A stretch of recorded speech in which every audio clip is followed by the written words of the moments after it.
এখন আমরা ঢেউয়ের তালে তালে গল্পের সমস্ত প্রশ্নের সমাধান দেখে নেব। গল্পটি লিখেছেন পিনাকি রঞ্জন চট্টোপাধ্যায়। 1 নম্বরে কি বলেছে, এক কথায় উত্তর দাও। একের এক প্রশ্নে কি বলেছে, অভিযানে লেখকের সঙ্গীর নাম কি? উত্তর হবে অভিযানে লেখকের সঙ্গীর নাম অ্যালবার্ট জর্জ ডিউক। একের দুই প্রশ্নে কি বলেছে, অভিযানের নৌকাটির নাম কি? উত্তর হবে অভিযানের নৌকাটির নাম কনৌজি আংড়ে। একের তিন প্রশ্নে কি বলেছে, নৌকাটি কোন মহাসাগরের দিকে এগিয়ে যাচ্ছিল? উত্তর হবে নৌকাটি ভারত মহাসাগরের দিকে এগিয়ে যাচ্ছিল। একের চার প্রশ্নে কি বলেছে, লেখকের অভিযানের গন্তব্যস্থল কোথায় ছিল? উত্তর হবে লেখকের অভিযানের গন্তব্যস্থল ছিল আন্দামান। একের পাঁচ প্রশ্নে কি বলেছে, ডিউক হাসতে হাসতে গড়িয়ে পড়েছিল কেন? উত্তর হবে রসগোল্লার রসের ফোঁটায় পিঁপড়ে লাগতে পারে ভেবে লেখক যখন সমুদ্রের জল দিয়ে তাড়াতাড়ি গা ধুচ্ছিল তখন ডিউক এটা দেখে হাসতে হাসতে গড়িয়ে পড়েছিল। একের ছয় প্রশ্নে কি বলেছে, দুপুরবেলা মাছের সঙ্গে কার লড়াই চলছিল? উত্তর হবে দুপুরবেলা মাছের সঙ্গে কচ্ছপের লড়াই চলছিল। একের সাত প্রশ্নে কি বলেছে, আংড়ের চারধারে যে চিড়িয়াখানা তৈরি হয়েছিল তাতে কারা ছিল সবচেয়ে দর্শনীয় বস্তু? উত্তর হবে আংড়ের চারধারে যে চিড়িয়াখানা তৈরি হয়েছিল তাতে নানা রঙের মাছেরাই ছিল সবচেয়ে বড় দর্শনীয় বস্তু। 2 নম্বরে কি বলেছে, শূন্যস্থান পূরণ করো। উত্তর 2-1 জল কেটে এগিয়ে চলছে আংড়ে। 2-2 আজ সকাল থেকে একটা বিরাট কচ্ছপ চলেছে আমাদের পেছনে পেছনে। 2-3 আবার সেক্সটান্ট নিয়ে বসেছে ডিউক। 2-4 রসগোল্লা খাওয়া যাক। 2-5 পিঁপড়েকে এখানে আসতে হলে প্রায় 200 মাইল সাঁতরে আসতে হবে। 2-6 হঠাৎ আওয়াজ করে ডিউক ঝাঁপিয়ে পড়ে জলে। 3 নম্বরে কি বলেছে, টিকা লেখো। উত্তর সেক্সটান্ট যে যন্ত্রের সাহায্যে সূর্য ও অন্যান্য নক্ষত্রের কৌণিক উচ্চতা মাপা হয় তার নাম সেক্সটান্ট। অভিযাত্রীদের কাছে দিক নির্ণয়ের জন্য এটি একটি অত্যাবশ্যকীয় যন্ত্র। কনৌজি আংড়ে।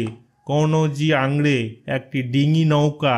এটি 1969 সালের 1 ফেব্রুয়ারি অ্যালবার্ট জর্জ ডিউক এর সঙ্গে কলকাতা থেকে আন্দামান যাত্রা করে 33 দিন পর 5 মার্চ তিনি সেখানে পৌঁছান। এই দুঃসাহসিক সমুদ্র যাত্রার জন্য তিনি বাঙালি তথা ভারতবাসীর কাছে চিরস্মরণীয়। চিড়িয়াখানা। চিড়িয়াখানায় জীবজন্তুদের রাখা হয়, তাদের সংরক্ষণ করে রাখা হয়। মানুষেরা সেখানে নানা জীবজন্তুদের দেখার জন্য ভিড় জমায়। এই গল্পের চিড়িয়াখানা প্রসঙ্গে বলা হয়েছে যে নানা রঙের মাছেরাই এখনকার সবচেয়ে বড় দর্শনীয় বস্তু। রসগোল্লা। রসগোল্লা এক ধরনের মিষ্টান্ন, দুধের ছানা দিয়ে তৈরি করে রসের মধ্যে ডুবানো থাকে।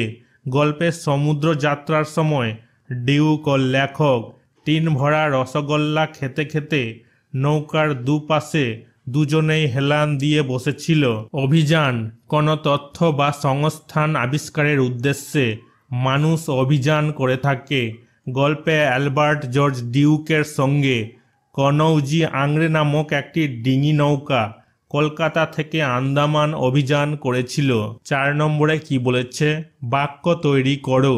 সমুদ্র, কচ্ছপ, নৌকো, পিঁপড়ে, সাঁতার, ঘুড়ি। উত্তর লেখা হয়েছে সমুদ্র। সমুদ্রে অনেক বড় বড় মাছ আছে। কচ্ছপ আমার বাড়ির পাশে নদীতে অনেক কচ্ছপ আছে। নৌকো, পলি, নৌকো করে নদী পার হয়। পিঁপড়ে, পিঁপড়েরা সারিবদ্ধভাবে লাইন করে যাচ্ছে। সাঁতার, কমল সাঁতার খুব ভালো জানে। ঘুড়ি, রোমিও আকাশে ঘুড়ি উড়াচ্ছে। 5 নম্বরে কি বলেছে, বিপরীতার্থক শব্দটি লেখো। বিরাট, পেছনে, বন্ধ, ঠিক, দিন।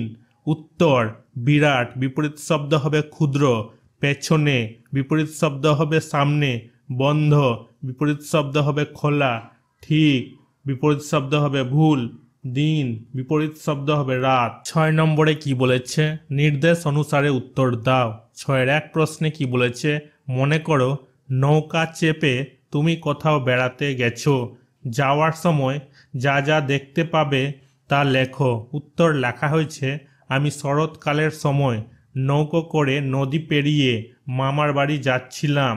যাওয়ার সময় কয়েকটি কচ্ছপ নদীর ধারে দেখতে পাই, কিছু মাছ যেগুলো নদীর উপরে সাঁতার কাটছিল। নদীর দুধারে ছিল কাশফুল। 6-2 প্রশ্নে কি বলেছে?